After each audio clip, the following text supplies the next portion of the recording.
Hey everybody, I'm just getting off of work. I just worked 13 hours, so I'm looking a little rough, but I just wanted to leave a little message. Um, if you're ever a patient in the hospital, or if you're going to see your PCP or whatever, and you take a lot of medications. If the doctor or the nurse practitioner says, "How much do you take of such and such?" Don't say, "I don't know, I take the little red pill or the little green pill, yellow pill, whatever." Don't say that.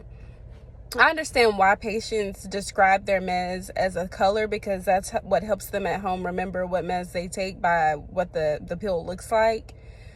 But there's different manufacturers for generic and brand name medications. So the color can be different based off of that, and it helps the pharmacist know what strength of the medication it is based off of the color and side effects. So but when you're in the hospital or the primary care physician's office, if we say, "Hey, what medications do you take and how much of them do you take?" saying the color and the size of the pill does not matter.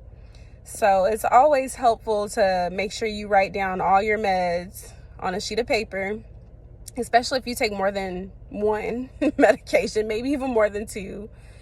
But if you take multiple medications, make sure you write them down with the name and the dose, and when you started taking those meds, and write them down using a pencil and paper, because a lot of times the doctors will, change your meds. They may lower the dose, they may increase the dose. So if you use a pencil, it's easy to erase and, correct your dose instead of using a pen. And, just always keep that sheet of paper with you in a wallet, because it's very helpful, if you go into the hospital or the doctor's office and we have questions about your medications. All right, that's all I want to say. Thanks.